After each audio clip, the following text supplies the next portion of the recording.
All right, we got a guest on the line. It is the one and only Jake the Snake Plummer. Jake, welcome to the show. Jake is Morning. here. He's the co-founder of Umbo Mushrooms and an advocate and entrepreneur for functional mushrooms. Jake, before we get started, let me ask you this question. How many times have you been asked for tickets to events that you are not playing in or part of? It happens probably 2-3 times a year. Just depending on what's going on. Living in Colorado, the Broncos are always an ask. Somebody somehow, some way will say, "Hey, can you get me some tickets to the Broncos? We really want to see Bo Nix." So, No, they don't. Yeah, it happens. But if I can pull it off, I do my best. If it's somebody that is close to me, but yeah, the ask for ticket thing is. I shamefully admit I ask for tickets too from people I know that are in the industry of maybe music or sometimes a sport or whatever, but as long as there's fair trade, I feel it's all right. What's your go-to response when somebody who's not at the level that should be asking you for tickets, but you're just like, okay, definitely not giving this person tickets? What's the go-to response to let them down gently? I usually say, well, they're probably about anywhere from $200 to $250 each. Yeah. So and then right away, they're like, okay, I thought you got them for free. You don't get them for free? I said, no, they don't. The Broncos don't just hand out free tickets to anybody that ever played for them. Thought that was part of the perks. Jake, what was the last... you can work it if you need to. If it's important, I can get free tickets, but it's usually for myself or my family or something like that. What was the last tickets you asked for? Good question. I think it was to a concert to my boy Drew with Satsang. I think I went to a concert of him. He was coming through Colorado through the Boulder area. So, you call and say, "Hey, can you leave some tickets? Can I go? Can you give me some tickets to the show?" And of course, as a friend of ours, good friend of me and Dell, Jolly, my buddy with Umbo, he's always cool and hooks it up. Are you, Jake Plummer in Denver? You're not waiting for restaurants, right? We're not doing that game anymore. Yeah, if I go to a restaurant and there's a long wait, I'm probably going to go to another restaurant. Right. The food stuff is kind of a funny thing. Like, you got an hour long wait. What are you serving that's so good? Then you go and you're like, damn, I could make this at home. What am I doing here? Jake, I think most people know what Sunday is. It's not just Easter, it's 420. But tomorrow is Bicycle Day, which I didn't know about. It's the celebration of the first psychedelic trip on LSD by Dr. Albert Hofmann in 1943, in tandem with his bicycle ride home, which I do not recommend, from Sandow's Labs. Which day means more in the Plummer household, 420 or Bicycle Day? Because I remember my first trip. I'm bypassing both of those and looking forward to Earth Day, to be honest with you. Okay. Back in the day, 420 was always a pretty funny thing when weed was illegal. And now, 420 has just become a big, just a bunch of smoke rising from Colorado and surrounding areas that have legalized marijuana. 420 has never really meant a whole lot to me. The 419 is really cool if you think about the history of psychedelics, and just imagine being that, Albert Hofmann on his bike, realizing, oh my God, I'm tripping on LSD riding my bike. For anybody that's ever tripped on LSD, it could be a phenomenal, amazing ride, and it also could be a ride straight from hell, but you just don't know what's going to happen when you're doing the psychedelics. For me, 420, people who celebrate 420 get too excited about it, amateurs. Yeah. If you send me a happy 420 text, it's like... It's like Cinco de Mayo, you're a right? loser. Like, people get like, oh, we're going to do shots on Cinco de Mayo. I'm like, come on, man. I do shots every day. Good. That's a good point. I'm doing shots on the 5th of every month. It's cool how things have progressed, at least there's progression. Yeah. We're talking about it. We're able to it's not something they have to, go and hide from. It's out there. It's definitely, it's changed things, how they've legalized marijuana, and now they're working to decriminalize plants and make them accessible to people that need them. Jake, I'm curious. We were having a discussion earlier about your nickname, Jake the Snake. How'd you get the nickname? Who gave you that nickname, first of all? Yeah, well, I mean, my actual legal name is not Jake, so it didn't happen till, when I started playing sports, probably around the 6th, 7th grade. I think it was the 7th grade. I went to a basketball camp in Idaho, up in McCall, Idaho, and the Boise State Bronco basketball players were running that. Chris Childs, who was a Boise State Bronco, was there. Arnell Jones, Doug Usatillo, a bunch of guys we looked up to. And when my brothers had kind of called me the Snake a couple times, just jokingly. They started calling me Jake the Snake. I read Kenny Stabler's biography, The Snake. I played football. I was hard to catch, slithery, kind of quick. So the moniker was right. It was good. Rhymed with Jake, all those good things. So I became Jake the Snake, more well known when I got to ASU.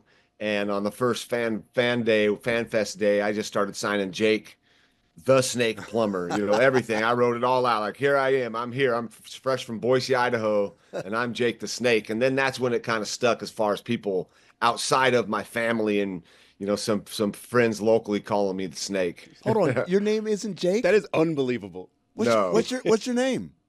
My real name is Jason. So, had that. I got to the 3rd grade, and Mrs. Jenkins at Pierce Park Elementary, there were 4 Jasons in the classroom.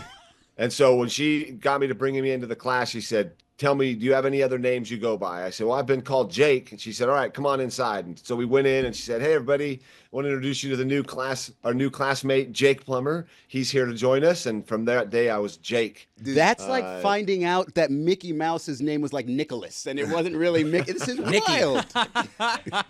It's Nicky Mouse.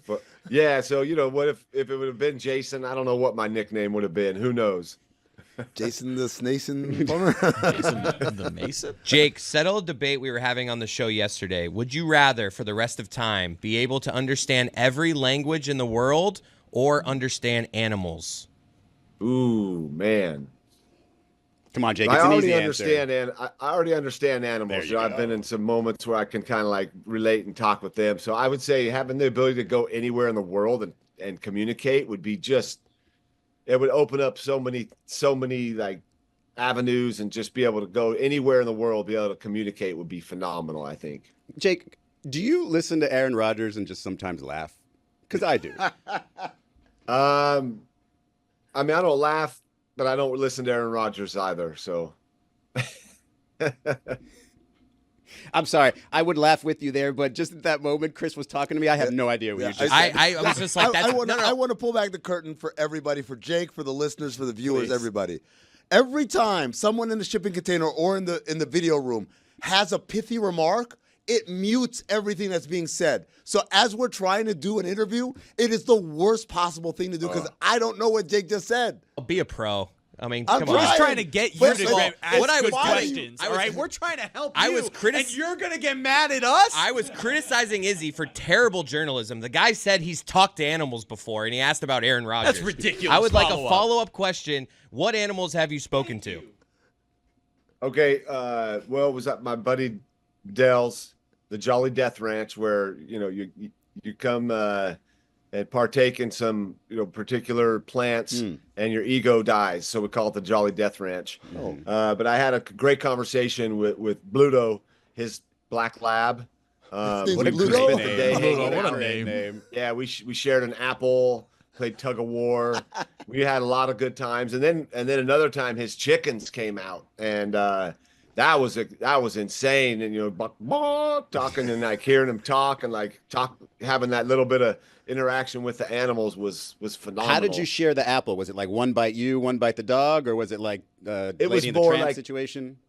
I ate most of it, and then it had just the core, and so I had the core, and I was kind of protecting that, and we were playing, like that's my bone, not yours, and me and Bluto, we're tight, man.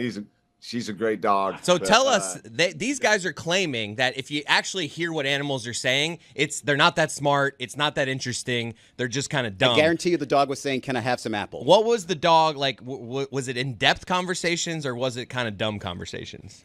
No, I mean, it's not like here we're talking like we're not saying words between each other. It's not like I'm talking with an actual dog and the dog saying words. It's understanding and like looking and feeling out each other. And it's actually a higher level of communication. There's no words needed. We don't have to do blah, blah, this. We're actually like looking at each other and going, and going over and looking for something in the bushes. It's not a communication thing that we do. Is almost, it's like just a lot of hot air. I don't know if you guys have checked out the the telepathy tapes.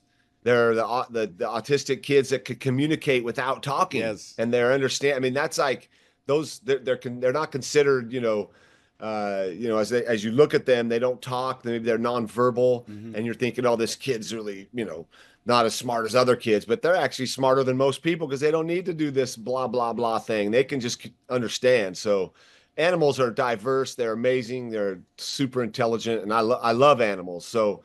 Now that I just said that, I think I'd go with being able to communicate with animals. There we go. Wow. You could call in a hawk. Yeah, I wouldn't have to fish or do anything. So, and have a hawk come in, get a fish for me, and bring it right over to me. I'm like, cool, perfect. So Jake, this was my argument against that. Is you're assuming just because you can communicate with them that they're actually going to be vibing with you. They might not like you, right? You might say, "Hey, hawk, get me a fish," and the hawk says, "Get your own."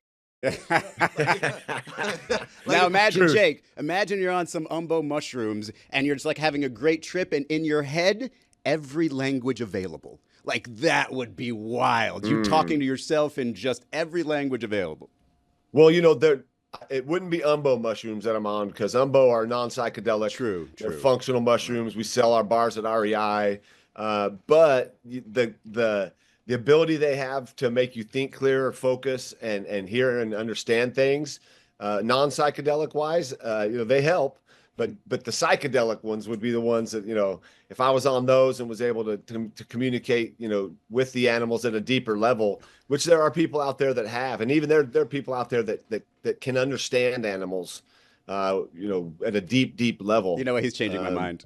Now you're switching, dude. I'm telling you, we all understand animals. I mean, if you have a dog, you understand your dog. When you come home, they're so excited to see you, and you feel that love, you feel that excitement. You Amin's big thing is he wants to walk into a bar and order a drink in any language, and that to me not as fun as being able to have a hawk go fishing for me. That, and also like never being ripped off by a cab driver or by someone selling something in the market. No, because I'm telling you, you walk in as the silly American, and they're like, "Oh, we got one here," and then you flip it on them, and you speak in their language with their slang, and that's a big one. When you use their slang, you're like, "Oh, wait, this dude is super local," and now they're like, "Oh, I'm sorry, I thought you were one of them. Here, take it for free." Now imagine you can get an army of dogs to attack him just on command. You're still assuming that the dogs are gonna listen to you. Like the dogs are gonna be like, "Man, get out of here." They listen to me now. Do they? Yeah, but what if I had just the ants? I could just have the ants come out of nowhere. You wouldn't even know they were coming. You just be like, "What's going on?" And all of a sudden, the ants take you down. That is so true. Ants are scary. But we're all thinking evil on this. We also could have ants carry us around the world. Say, "Hey, carry me over here," and they would pick you up and take you wherever you needed. So it could be. I think it'd be a lot more enjoyable having the ability to speak to animals. You could do some wild stuff. Dive into the ocean and call a dolphin over and have him take you really fast to the island. Jake, real quick before we let you go, you got your big pickleball bash today, right? Out in Arizona, which I'm flying to Arizona in a couple hours. How do your pickleball skills compare to your quarterbacking skills? They're pretty similar. I'm not afraid of taking any shot, and I'll play really, really, really well for about half the game. Have a moment where I can't hit the ball over the net, and then I'll get hot at the end if I have to pick it up and pull the victory out or something. But I love the game. It's a lot of fun.